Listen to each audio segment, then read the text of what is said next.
É isso, alegria. Hoje é sexta-feira. Boa noite a você que estava no Alerta Nacional com Siqueira. Fique com a gente no Rede TV News. Muito boa noite. Com vetos, presidente Jair Bolsonaro sanciona a lei que exige o uso de máscaras. E você vai ver também. Senador José Serra, do PSDB, é alvo de busca e apreensão da Lava Jato e denunciado por lavagem de dinheiro. Bares, restaurantes e salões de beleza vão reabrir na cidade de São Paulo na segunda-feira. Cinemas, teatros e academias devem ter permissão para funcionar no fim do mês. No Rio de Janeiro, a primeira noite de bares abertos teve aglomerações e a Guarda Municipal mandou fechar estabelecimentos na zona sul da cidade. Violência contra a mulher no Rio. Homem mata a companheira e é preso após se acidentar durante a fuga. E é isso, no Rio de Janeiro, um homem foi preso por suspeita de matar a companheira. Ele tentou fugir de carro pela rodovia Rio Santos, mas se envolveu em um acidente e foi preso. Nas fotos publicadas nas redes sociais, o casal parecia muito apaixonado. Mas a história de Tayane Nunes da Silva, de 28 anos, não teve um final feliz. A arquiteta foi estrangulada na tarde de ontem e o principal suspeito é o companheiro Gilton Santos Pinto. O crime aconteceu em Campo Grande, zona oeste do Rio. Testemunhas contaram que ouviram uma briga no apartamento onde o casal morava.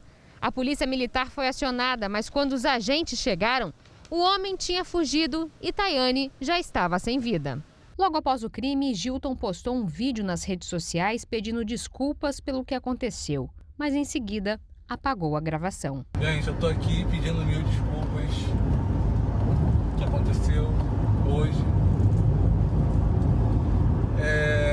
Para depois não me julgarem meus familiares, porque a vida ninguém sabe o que passa com um casal. Segundo as investigações, na fuga, o suspeito bateu em 2 carros na rodovia Rio Santos, na altura de Angra dos Reis, na Costa Verde. Além dele, pelo menos outras 7 pessoas ficaram feridas. Gilton foi levado para um hospital da região, onde recebeu voz de prisão e continua internado. Um corpo foi encontrado dentro de um carro incendiado em uma área de mata em Guarulhos, na Grande São Paulo. A polícia suspeita que a vítima possa ser um empresário da região. Por volta das 2 da manhã, trabalhadores da região de Guarulhos, em São Paulo, viram um carro pegando fogo. Depois que as chamas foram controladas, a polícia encontrou o corpo de um homem no porta-malas. Para identificar a vítima, a Polícia Civil primeiro levantou a placa desse carro. Eles descobriram que o proprietário do veículo é uma mulher de 45 anos que tinha dado falta do marido, um empresário da região, desde a tarde da última quinta-feira. Ela chegou a vir aqui no local, mas foi encaminhada para o 4º Distrito de Guarulhos para prestar depoimento. Durante a noite, o local fica deserto, não há câmeras de segurança. Quem mora próximo se assustou com a notícia. É uma estrada que tem pouco movimento, principalmente à noite, as pessoas evitam de passar aqui, mas nessa situação assim, eu nunca vi aqui esse tipo de situação, nesse caso, um carro queimado com o corpo dentro do veículo, não. O Departamento de Homicídios da Polícia Civil de Guarulhos é responsável pelo caso. Depoimentos da família e resultados dos exames são esperados para concluir a investigação. A defesa do governador do Distrito Federal, Ibanez Rocha, nega que ele tenha envolvimento com a suspeita de omissão de gastos e com a candidatura de laranjas durante a campanha eleitoral de 2018. A Polícia Federal suspeita que o chefe do executivo tenha lançado 2 candidatas, cujos recursos destinados a elas, mais de R$1 milhão, seriam, na verdade, para pagar cabos eleitorais para trabalhar para o próprio Ibanez. De acordo com os advogados de defesa, Ibanez, quando era candidato, não fazia parte da coordenação de campanha e nem da direção do partido. O governo do Distrito Federal afirmou que o governador não interferia na distribuição dos recursos do fundo eleitoral, assim como não houve omissão na prestação de contas da campanha, que foi aprovada pelo Tribunal Regional Eleitoral. A previsão é de que o inquérito seja concluído em agosto. A Prefeitura de Belo Horizonte vai contratar leitos de UTI de hospitais privados. Mesmo com a superlotação na rede pública de saúde, empresários pedem a reabertura do comércio, que foi fechado novamente na última segunda-feira. Um encontro na Prefeitura da capital mineira reuniu representantes do comércio e do Comitê de Enfrentamento à Pandemia. O prefeito Alexandre Calil afirmou que as lojas só serão reabertas quando a doença for controlada. Nós não estamos e nunca estivemos em lados opostos. Abrir o comércio para a Prefeitura de Belo Horizonte é desesperador a vontade que nós temos de abrir o comércio hoje. Entre as propostas apresentadas pelos empresários está a possibilidade de abertura do comércio 4 dias por semana, de terça a sexta-feira, de 11 da manhã às 7 da noite. Os médicos consideram arriscado, principalmente por causa das pessoas que são contaminadas e não apresentam sintomas. Ainda mais no momento em que Belo Horizonte, região metropolitana, vão entrando num processo de aceleração da transmissão viral.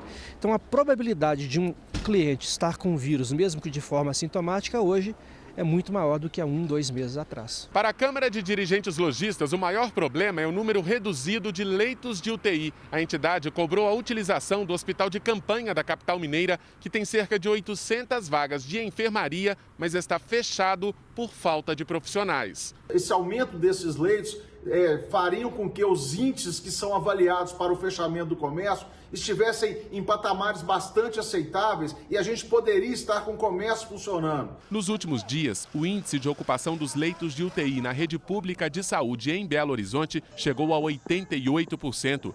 Para complementar o serviço, a Prefeitura anunciou que haverá utilização de vagas em hospitais privados, em caráter excepcional e temporário. Nós aumentamos os nossos leitos de março até hoje em mais de 400%. A culpa não é da Prefeitura, a culpa é do vírus. A Prefeitura de São Paulo assina amanhã os protocolos que permitem o funcionamento de restaurantes, bares, salões de beleza e barbearias. Os estabelecimentos poderão abrir a partir da próxima segunda-feira. Pois é, já a reabertura de cinemas, teatros e academias foi antecipada para a fase amarela e podem começar a funcionar daqui a 4 semanas, respeitando, claro, algumas restrições. Enquanto a cidade se mantiver na fase amarela do Plano São Paulo, bares, restaurantes e salões de beleza poderão funcionar 6 horas ao dia, com 40% da capacidade de atendimento. A meta é reaquecer os setores, evitando aglomerações. Pessoas consideradas como grupo de risco estão excluídas de todas essas medidas e devem ser preservadas. A regra para elas continua sendo, em todos os casos, o isolamento. Pessoas com mais de 60 anos, pessoas com doenças crônicas, elas devem permanecer em casa. A dúvida e a pergunta de forma mais objetiva é: até quando? Bom, essas pessoas, elas deverão permanecer provavelmente até que nós tenhamos vacina. Além dos protocolos de higiene e segurança, será proibida a entrada de clientes sem máscaras. De acordo com a secretária de Desenvolvimento Econômico, bares e restaurantes só poderão funcionar até às 5 horas da tarde. O objetivo é atender aos trabalhadores que estão retornando aos postos de trabalho. Aglomerações continuam proibidas e aglomerações é só para a fase azul. Isso vai estar bem claro ali no protocolo estabelecido. Bares e restaurantes é com assento, então é para a gente ir, sentar e comer. A reabertura de academias, cinemas, teatros e locais que recebem eventos também será antecipada para a fase amarela. As academias deverão funcionar 6 horas por dia, com 30% da capacidade de lotação, agendamento prévio, treinos individuais, limpeza dos equipamentos 3 vezes ao dia e o uso obrigatório de máscara. Cinemas e teatros vão poder funcionar com 40% da capacidade, vendas online, assentos marcados e distanciamento entre as pessoas. As datas para o retorno ainda não foram definidas, mas a previsão é que depois de 4 semanas na fase amarela, a reabertura possa ser liberada. Representantes desses setores ainda precisam apresentar protocolos de segurança e higiene ao Centro de Contingência do Coronavírus. Na coletiva, o governador de São Paulo, João Dória, comentou sobre a Operação Lava Jato de hoje, que teve como alvo o senador tucano José Serra.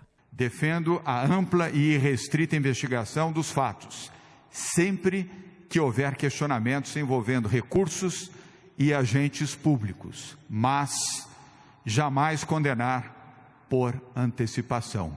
A justiça existe para avaliar, julgar e apenas depois da decisão da Justiça é que nós poderemos nos manifestar plena e definitivamente.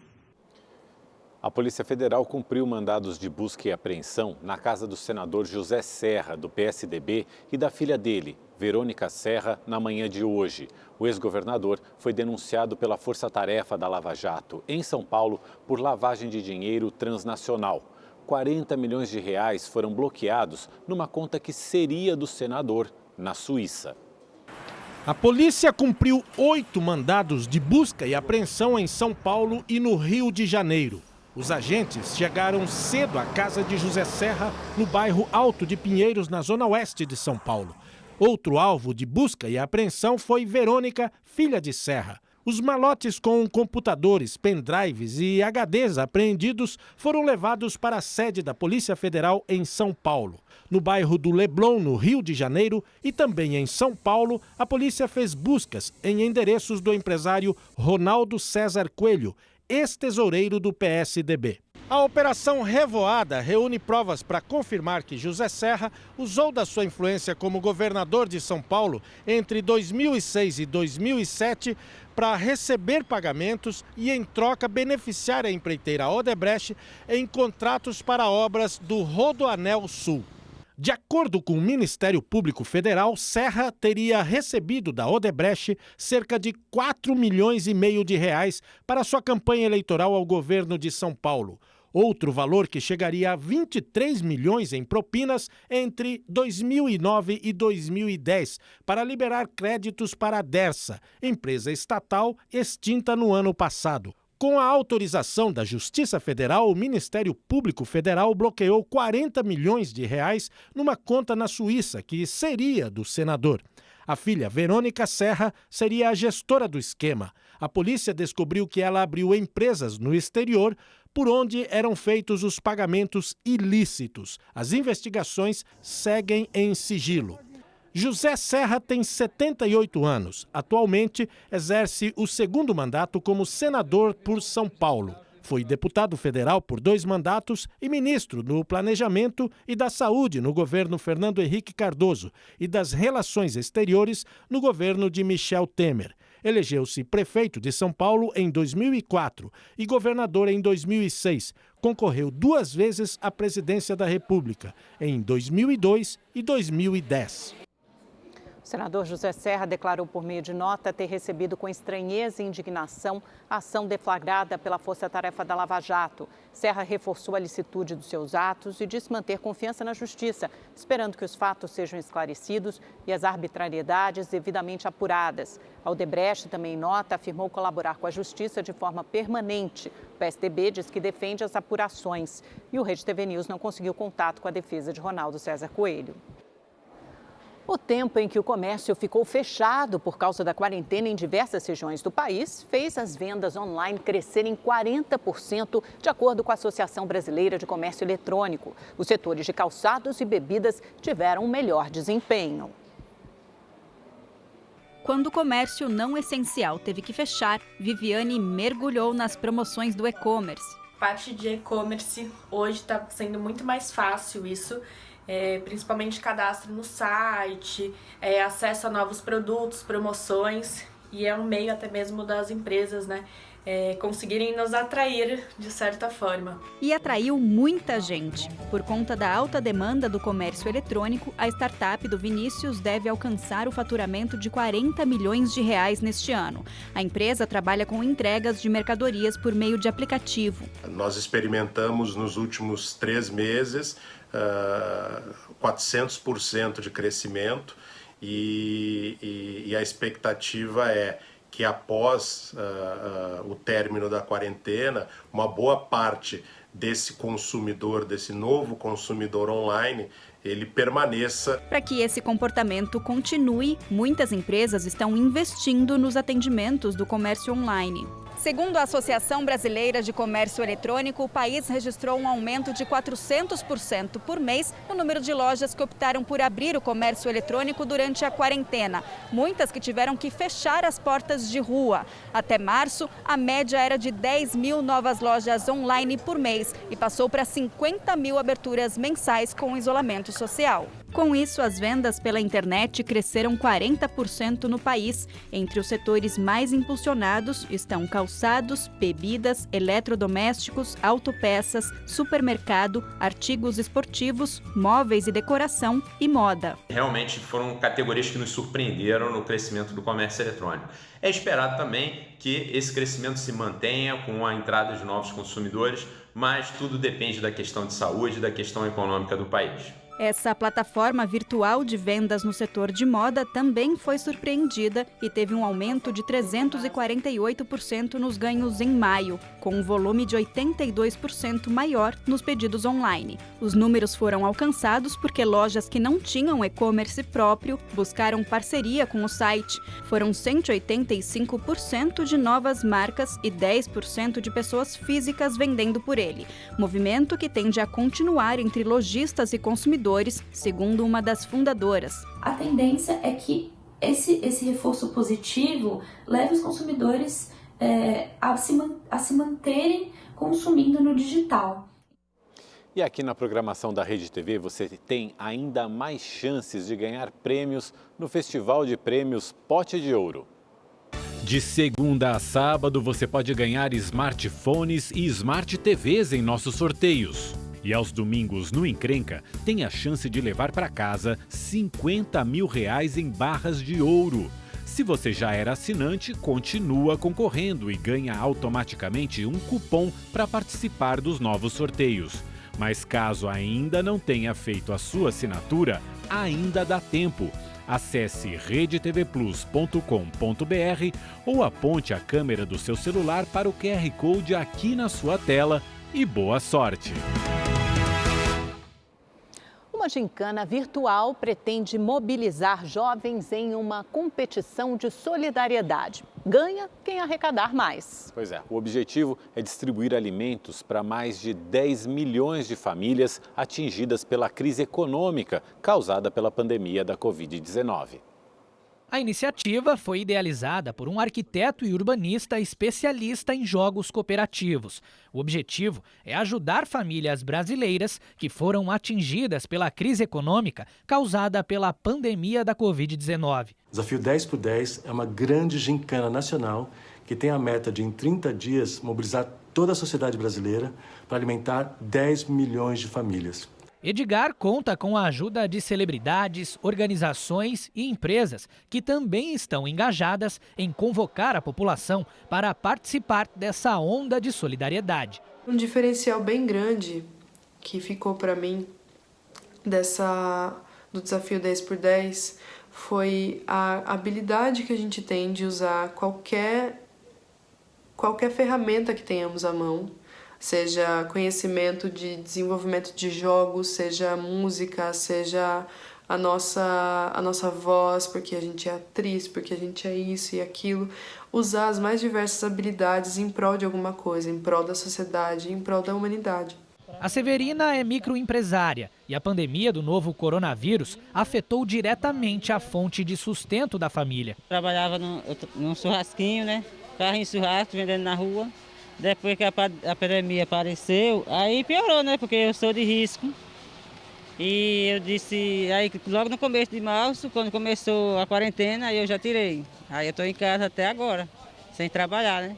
Outra família que será beneficiada é a da Ana Paula. Ela é produtora de eventos, está sem trabalhar desde março e nem sabe quando vai poder voltar. É bem complicado isso, mas acho que com jeitinho, né? A gente, daquele jeitinho brasileiro, a gente vai conquistando as coisas, tendo contatos com a CUFA e conseguindo ajuda para estar seguindo em frente. A base da gincana é a plataforma desafio10por10.com.br. São 3 formas de participar do desafio. A primeira é bem simples, é só você fazer uma doação direta para a arrecadação sem entrar em nenhum time. Já na segunda opção, você pode montar um time ou então participar de um. dentro do segmento que mais te chama a atenção. Músicas, esporte, games. E na terceira, o integrante desafia um outro time para ver quem consegue arrecadar mais. O resultado é exibido em tempo real no site do desafio, aumentando o sentimento de competição e cooperação. Os recursos arrecadados pela gincana serão convertidos integralmente em cestas básicas, que vão abastecer as famílias cadastradas durante 3 meses. A gente fez uma parceria, então, com uma empresa, né, que vai pegar esse dinheiro arrecadado, vai transformar em cartões digitais que vão chegar até as comunidades. Isso faz com que o dinheiro que chega para as famílias seja usado no comércio local. Então é uma forma também de trazer dinheiro para a ponta e não ficar apenas em grandes centros. A Sandra não vê a hora de receber esta ajuda. A expectativa é grande, viu? Quando a gente fala que já vai pegar a cestinha, a gente já fica feliz, fica a expectativa já feliz, porque a gente vai ter o arroz, a gente vai ter uma comidinha melhor na nossa casa para dar para os nossos filhos. Muita expectativa. Toda ajuda é bem-vinda, né? Toda ajuda é bem-vinda. No Acre, um levantamento da Controladoria Geral da União e do Tribunal de Contas do Estado constatou o recebimento indevido do auxílio emergencial por quase 3 mil servidores públicos. No total, mais de 2 milhões de reais já foram pagos ilegalmente no Estado. O levantamento foi realizado pela Controladoria Geral da União, numa parceria com o Tribunal de Contas do Estado, e detectou que servidores públicos receberam de forma indevida parcelas do benefício do governo federal. Alguns desses servidores já recebiam Bolsa Família ou já estavam cadastrados no Cadastro Único. Para essas pessoas, o Ministério da Cidadania realizou o pagamento do auxílio de forma automática. Então, esses servidores não realizaram nenhuma solicitação. Foram 2.790 servidores públicos municipais e estaduais que receberam o auxílio emergencial indevidamente. 1.510 fizeram a solicitação através do aplicativo Caixa Tem. Outros 1.280 já faziam parte de programas sociais. No total, foram mais de 2 milhões pagos indevidamente. Hoje, então, estamos apresentando todo o levantamento à sociedade dessas pessoas que indevidamente receberam esse auxílio, no qual não poderiam receber. O levantamento foi encaminhado ao Ministério da Cidadania para a adoção das medidas sob sua responsabilidade, voltadas especialmente a evitar a realização de pagamentos a beneficiários que não fazem jus ao auxílio emergencial. O Tribunal de Contas notificará ainda os órgãos estaduais e municipais para que comuniquem seus servidores de forma individual e reservada sobre as irregularidades verificadas. Enquanto isso, quem necessita e tem direito ao auxílio enfrenta dificuldade. Quem precisa não consegue, né? E quem não precisa está conseguindo, né? E o governo deve anunciar já na próxima semana um novo programa social. É o Renda Brasil, que substitui o Bolsa Família com um benefício médio de R$ 232. Vamos ver com a nossa analista de economia, Salete Lemos.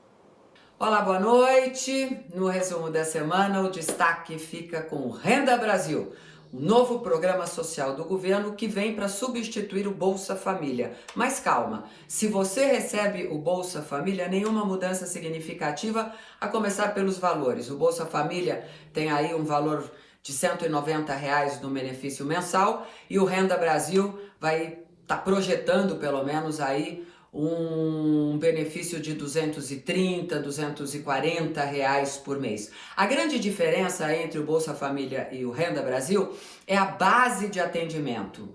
Os trabalhadores que foram expulsos do mercado de trabalho pelo coronavírus, trabalhadores liberais, autônomos e desempregados não têm o perfil do Bolsa Família, mas tem do Renda Brasil. E mais, o governo também estuda mecanismos de incentivo à contratação desses trabalhadores. Então, a empresa que contratar um trabalhador que está vivendo do Renda Brasil, desse benefício do Renda Brasil, ela contratou esse trabalhador, ela não vai precisar pagar fundo de garantia nem contribuição previdenciária. São arranjos que o governo tem feito no sentido de dar atendimento aos milhões de brasileiros que hoje dependem do apoio financeiro do governo e do auxílio emergencial. No mais, aguardamos maior detalhamento do programa. Um bom final de semana a todos e até a próxima sexta. Até, Salete. Morreu hoje, aos 96 anos, o ator Leonardo Vilar. Ele foi vítima de uma parada cardíaca. Vilar estrelou o filme O Pagador de Promessas e alcançou fama em todo o mundo ao interpretar o personagem Zé do Burro. O longa concorreu ao Oscar de melhor filme estrangeiro em 1963. Ele também interpretou Lampião, em Lampião, Rei do Cangaço. E nas décadas seguintes, consolidou uma carreira na televisão ao participar de diversas novelas nas TVs Tupi e Globo. Por causa da pandemia do novo coronavírus, não haverá velório e o corpo será cremado, como era desejo do ator. O Rede TV News está de volta com uma história muito bacana. Em um experimento pioneiro no Brasil, 2 peixes-bois encontrados encalhados no Ceará, aos poucos vão voltar à natureza. Antes, eles passarão por um processo de aclimatação em uma estrutura marítima flutuante. O transporte dos peixes-bois do Centro de Reabilitação de Mamíferos Marinhos contou com o apoio de vários profissionais. Alva e Maceió foram os 2 primeiros peixes-bois resgatados e tratados no Santuário de Animais Marinhos, na praia de Iparana, no Ceará. O transporte para a nova área de aclimatação mobilizou dezenas de pessoas. Foi um trabalho delicado. Os 2 são os primeiros animais a serem transferidos para a nova estrutura, construída no meio do mar. Em outros estados, a adaptação acontece em Braços de Mangues. O tanque-rede fica a 300 metros da costa. Espaço com sol, vento, maré, algas, coisas difíceis em cativeiro. Essa fase deve durar 6 meses e antecede o retorno definitivo para a natureza.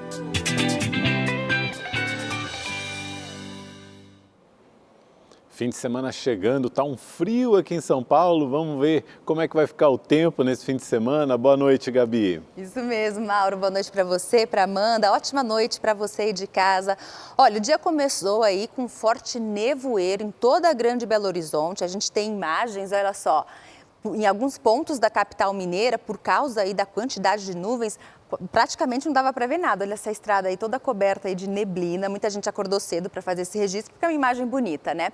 E teve geada no sul do Brasil e fez muito, mas muito frio. Em Urupema, 5,5 graus negativos. Em Porto Alegre também teve recorde de frio hoje. Imaginem só a friaca por lá.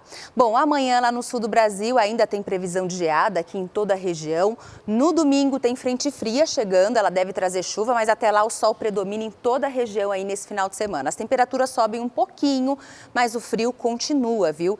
Em Porto Alegre, mínima de apenas 7 graus, não passa dos 19. Em Floripa, mínima de 10, máxima de 21 graus.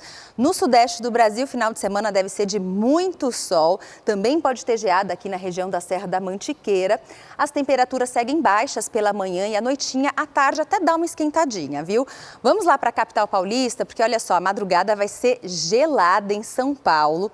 Ainda não dá para guardar o edredom, a coberta, mínimas entre 12 e 14 graus e à tarde a máxima chega aos 23, sobe aí um pouquinho a temperatura. Agora no Rio de Janeiro esquenta bem durante a tarde, viu? Até domingo a máxima chega aos 27 graus, mas o dia começa com mínima de 14, 15 graus, começa friozinho, uma grande variação de temperatura no mesmo dia. Vai ser assim também lá no Mato Grosso, na capital Campo Grande, mínima de 13, máxima de 27 graus, agora aqui em Palmas, no Tocantins, temperatura chega aos 36 graus, ar seco e bastante quente. E, gente, o sol vai predominar em grande parte do país, todo esse amarelão do mapa, mesmo aqui no extremo norte, onde tem previsão de pancadas de chuva, o tempo fica aberto aí na maior parte do dia. Só nessa área escura aqui do mapa, entre o sul da Bahia e o Espírito Santo, é que a gente vai ter aí mais nuvens, tempo encoberto e chuva no decorrer desse sábado. Eu fico por aqui, um ótimo final de semana para você. Segunda-feira eu estou de volta aí com mais informações do tempo. Até lá. Bom fim de semana de sol e frio, Gabi. Isso mesmo. Tchau, tchau, gente. O presidente Jair Bolsonaro sancionou a lei que torna obrigatório o uso de máscaras em espaços públicos e privados durante a pandemia. Bolsonaro, no entanto, vetou parte do texto aprovado pelo Congresso. A lei assinada pelo presidente Jair Bolsonaro estabelece que é obrigatório manter boca e nariz cobertos por máscaras de proteção individual nos casos de circulação em espaços públicos e privados que tenham acesso da população, em vias públicas e em transportes públicos. Também estão na lista veículos de transporte por aplicativo, táxis, ônibus, aeronaves ou embarcações de uso coletivo fretados. O valor da multa para quem descumprir a lei será definida por estados e municípios. No entanto, Jair Bolsonaro vetou parte do texto. Com isso, não é obrigatório o uso de máscaras em órgãos e entidades públicos, em estabelecimentos comerciais, industriais, templos religiosos e demais locais fechados em que haja reunião de pessoas. Além disso, também ficou de fora a parte que obrigava o poder público a distribuir máscaras à população vulnerável. Entre os argumentos de Bolsonaro para os vetos estão a violação à autonomia dos entes federados e a criação de despesas obrigatórias sem indicar a fonte de recursos. A nova lei não altera as regras estabelecidas por estados e municípios. O Congresso Nacional ainda pode derrubar os vetos do presidente.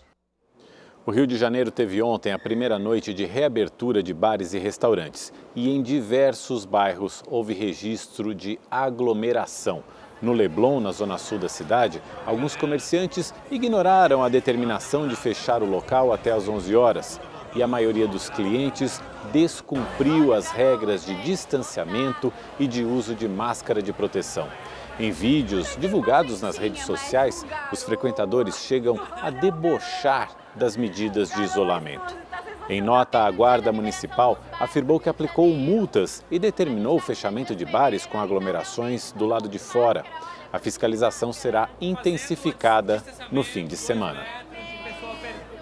E vamos aos números do Ministério da Saúde sobre o novo coronavírus no Brasil. 868 mil pessoas se recuperaram da Covid-19. 607 mil pacientes permanecem em acompanhamento. E o país acumula mais de 63 mil mortes. E o que você vai fazer assim que a pandemia acabar? Essa é uma pergunta que com certeza você já se fez, né? Mas o que será que os idosos, que são parte do grupo de risco, esperam fazer após a pandemia? É o que você vai ver agora na reportagem da Carolina Riguengo. Enquanto o momento de ir à rua sem preocupação não chega, a dona Leni se distrai como pode, mantém contato com a família por chamada de vídeo e arrisca novas receitas.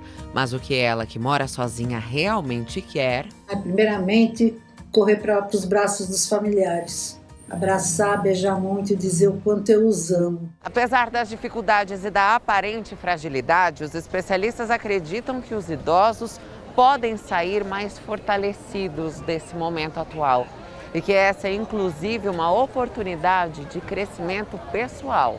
O presidente do Centro Internacional de Longevidade do Brasil acredita que a melhor idade sabe lidar com as adversidades de forma mais suave que os jovens.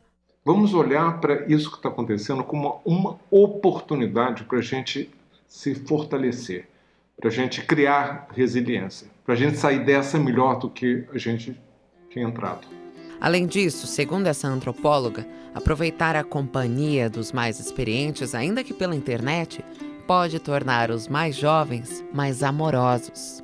Faremos tudo o que for necessário para demonstrar que os nossos velhos não são um peso, muito pelo contrário. São eles que estão nos ajudando a encontrar força e coragem para sobreviver. Estamos de volta com Rede TV News e vamos agora ao comentário de Boris Casoy, que fala sobre o trabalho da Operação Lava Jato. Boa noite. O Brasil é mesmo um país estranho. Veja só, a Lava Jato tem prestado serviços excelentes. Colocou na cadeia políticos, funcionários e empresários que saqueavam impunemente os cofres públicos há anos. Mas essa gente, de uma categoria de raposas que mama no erário desde a colônia, está reagindo e até procurando se vingar. Alguns, apoiados numa legislação complacente, gozam o cumprimento de suas penas à beira de piscinas de faraônicas mansões. Outros frequentam as festas do poder e são figuras carimbadas em salões palacianos, enquanto tribunais, por razões desconhecidas, fazem questão de desconhecer seus processos penais. No entanto, aqueles que cumpriram o seu dever aplicando a lei são fustigados por grupelhos e até processados sob o pretexto de aplicação da lei. Parece fantasia, mas nós não estamos longe de ver os mocinhos presos e os bandidos soltos, fazendo até política e podendo concorrer no próximo pleito presidencial. O Brasil é mesmo um país estranho. Isso é uma vergonha. A estiagem e o aumento nos focos de calor em Rondônia colocam autoridades ambientais em alerta. Quem mora na região norte sabe bem que julho traz com o mês o pesadelo das queimadas e dos incêndios. Um risco que se estende até agosto, quando a estiagem severa mostra toda a sua força. Em Rondônia e praticamente em todos os estados que compõem a Amazônia Legal, os fatores por trás das chamas estão associados ao desmatamento e à utilização do fogo no manejo do solo. Esse fogo é sempre um risco muito grande, porque por menos que você faça isso, ou por menor que seja o montulho que você esteja queimando, um vento que dê pode carregar uma fagulha para um terreno próximo e a partir dali se iniciar um incêndio de grandes proporções. Em Rondônia, de janeiro a junho, foram registrados 263 focos de calor, um aumento de 40% na comparação com 2019. Porém, os 3 meses de estiagem no ano passado superaram o semestre inteiro. Foram 370% de crescimento das queimadas. Mesmo diante das evidências, autoridades ambientais querem acreditar em um cenário mais animador para a região. Esse período que a gente está tentando adiantar as ações para evitar que isso aconteça, né? Ou seja, que a gente repita o que aconteceu em 2019. Nesse mesmo período do ano passado, a prática criminosa deixou um rastro de destruição na Amazônia. Incêndios repentinos se estendendo do Acre, passando por Rondônia, Mato Grosso e o Mato Grosso do Sul, chegaram até a tríplice fronteira entre o Brasil, Bolívia e o Paraguai. 8 estados da Amazônia Legal registraram um crescimento no número de focos de calor nos últimos 6 meses. O Instituto Nacional de Pesquisas Espaciais afirma que o índice de queimada no bioma amazônico em junho foi o maior em 13 anos. Uma ótima noite para você. A gente se vê na segunda-feira. Bom fim de semana. Obrigado pela companhia. Fique bem. Bom fim de semana para você.